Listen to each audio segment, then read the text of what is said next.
I wanted to go through one quick example of how you might approach validation using the example of cookie, which we discussed during the hazard analysis module. Here, we will focus on the process preventive control of baking the cookie. Just a refresh of the hazards associated with cookies, I'm showing the FDA hazard guide in the next 3 slides. For the biological hazards, pathogenic E. coli, Salmonella, and Staphylococcus aureus are identified. Pathogenic E. coli and Salmonella are associated with ingredients used to make the dough, and therefore the baking step is the process preventive control for these 2 pathogens. Staph aureus is associated with humans, and often it contaminates foods that are packed by hand after a kill step. It periodically causes outbreaks associated with baked foods packaged by hand. In this case, implementation of personal hygiene practices and staff training through good manufacturing practices should minimize the Staph aureus risk. For chemical hazards, mycotoxins or natural toxins are identified. These would be coming in on raw ingredients. In this case, a supply chain preventive control or good manufacturing practices would minimize the hazard. The processing of cookies also has hazards associated with it. One flagged is bacterial pathogen survival of lethal treatment, which is why we implement the process preventive control for baking, closely monitoring time and temperature. Here's the flow diagram for chocolate chip cookie production. We are going to focus on baking preventive control. However, I just want to point out there will be additional preventive controls that might be warranted, including another process preventive control that is metal detection due to our mixing step. There will also be an allergen preventive control because we have allergenic ingredients, which means we have to verify that the allergens are included on the label.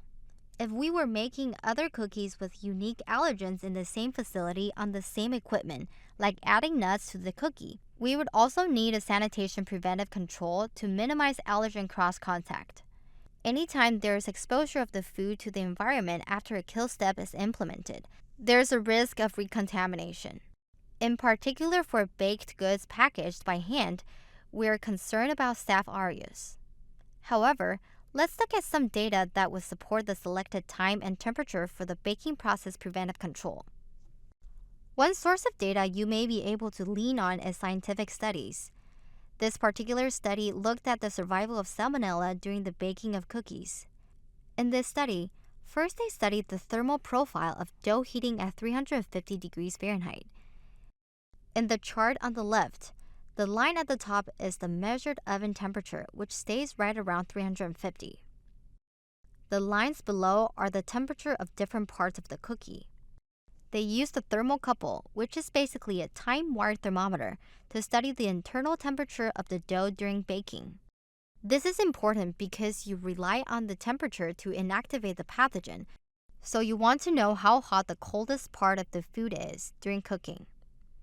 The dough starts at room temperature and then slowly the temperature increases to approximately 225 degrees Fahrenheit after 15 minutes in the 350 degrees Fahrenheit oven.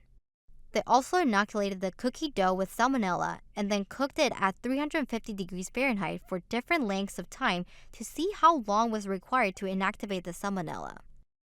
In the red box, you can see that when they cooked at 350 degrees for 15 minutes, no Salmonella was detected.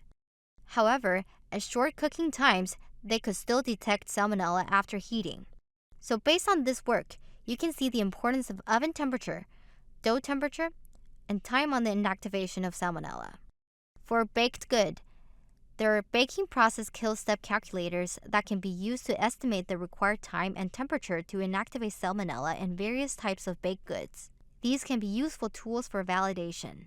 In the bottom picture, you can see a data logger and thermocouples inserted into cookie dough balls. This enables you to monitor the internal dough temperature during cooking, like they did in the study I just discussed.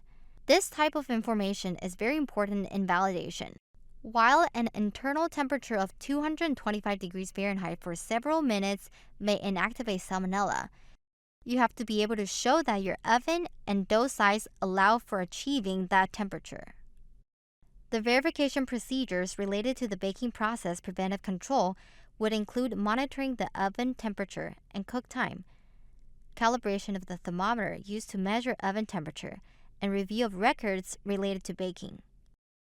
If a deviation occurs, there needs to be documentation of the corrective action and a root cause analysis to find out what caused the deviation.